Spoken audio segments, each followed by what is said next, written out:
Welcome back to Natty B After Cancer. If you have not hit that subscribe button, make sure you do so now. Today, I am going to reveal to you guys five things that I have implemented into my holistic journey that have completely changed my life. Now, these 5 things aren't like miraculous things that no one's ever heard of before.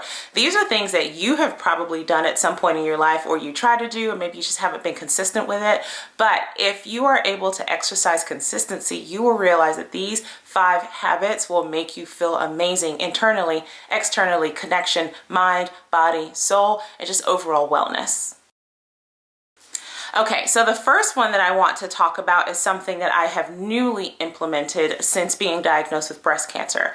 Now, prior to being diagnosed with breast cancer, I decided to cut out all land animals, which includes red meat and chicken.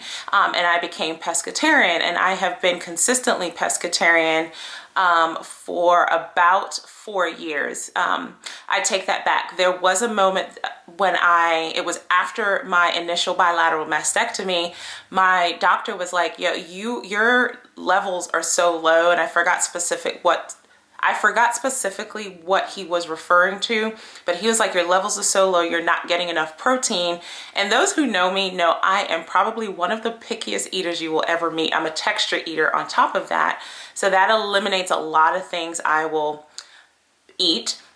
And he was like, you have got to eat something like meat while you are going through surgery, while you are healing. So for a couple of months, I did eat chicken in 2017, but I had gone almost 2 years, about a year and a half prior to that, all the way up into my surgery. I ate chicken for a couple of months, and I was like, nope, I'm not doing this. This is not the only means of protein.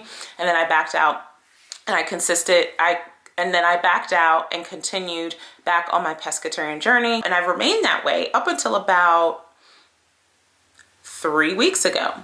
3 weeks ago, I sat down and I thought to myself about some of the decisions that I've made about my health recently. And I said, in order to have the best outcome, or to at least make sure that I'm doing all that I can, I have to make some other changes. And that included implementing a raw diet. So a raw diet, meaning that I have only been eating primarily raw foods that I am not cooking. Now, on a raw diet, they do say that as long as you do not heat your food over 40 degrees, that's fine, because once it hits over 40 degrees, you are cooking out the nutrients that come in those vegetables and those food items.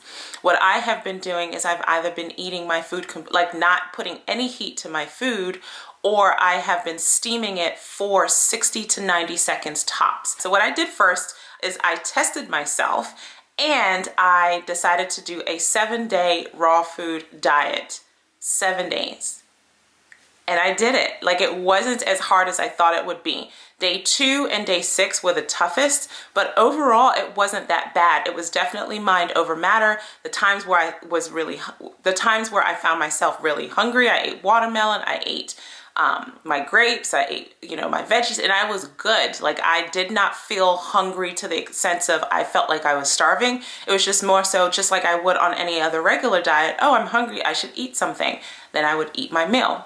And I'm going to insert some videos somewhere on here, some pictures of what my raw food dishes would look like. So here's one. Here's another. And I will actually do a much longer video on the raw food diet. I am technically on day 16. I'm going into my 3rd week right now, and it's going well. So number 1 is implementing a raw food lifestyle. 2, I started doing morning yoga. Now, this was inspired by my girl, Lindsay, who is a yogi, and she also has her Instagram page, Yoga with Z, which I'm going to link down below, as well as put her name up here.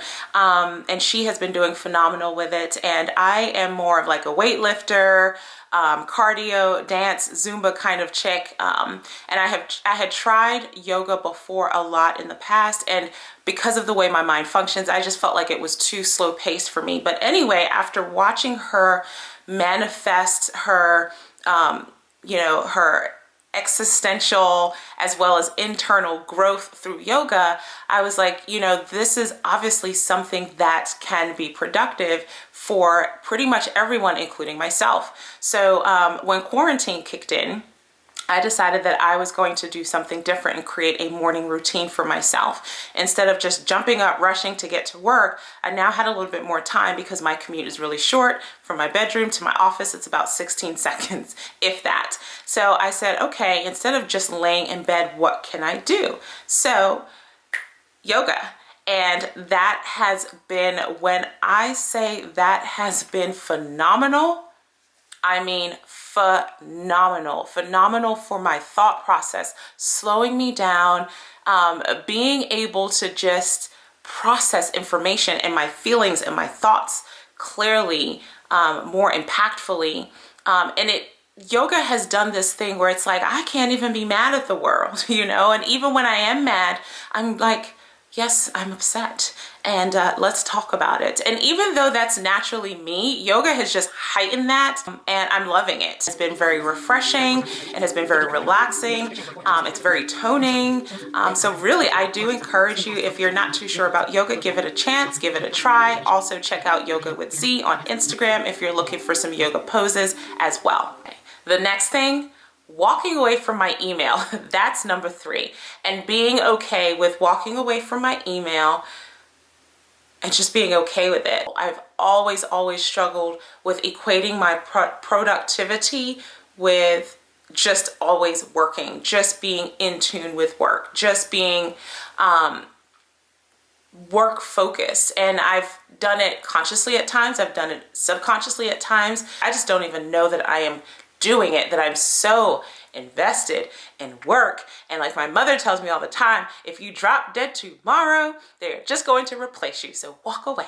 And I'm not sure who said it to me recently. I want to say it's my pink sis, my beautiful sis, the real Patricia Fox, who said deadlines can be moved. And when she said that, I was floored. I was like, she's so right. The 4th thing that I have implemented on this holistic lifestyle is feel it on the first, which was coined and started by metastatic breast cancer thriver, Natalie Augustin, who lives in Canada. She is a beautiful, beautiful, beautiful soul who is living with stage 4 breast cancer. And in order to get women and men to be more conscious about making sure that they're doing self-exams, she started Feel It on the First. Feel It on the First means at the first of every month, you do a self-breast exam. And this goes for both men and women. Sorry, that's my phone in the background. You do a self-breast exam to make sure that you are cognizant of what is going on with your body, any changes that are happening, so forth and so on. So that's number 4. Okay, and then last but not least, scheduling in free time. Another thing I've not been really good with, I have often equated free time with time that's supposed to be filled. But if you think about it, the word is free, which means you don't have to fill it with something else. But because I struggle with keeping free time free, I have now started to actually schedule it in. So if you look at my work calendar or if you look at my phone calendar, I actually have blocks that say free time. And let me tell you what that means for me. And there have been people who I don't think have understood when I have said I'm not doing anything between this block. In their minds, they're like, but you're free, so how come you can't come? Or, but you're free, so how come you can't help me do this? That's the point. I've been working hard and diligently, and I'm tired and I'm overwhelmed, and I run a business and I work a full-time job, and I'm, a part of a couple of organizations, and I support other people, and I do these things. So my free time is my free time, and there's nothing wrong with that. So those are 5 healthy habits that I am implementing, have implemented, and will continue to implement into my holistic journey and my day-to-day life. If you guys have any questions, drop those questions below and look out for my future videos. Natty B After Cancer. Like, comment, subscribe, share with your friends. Till next time.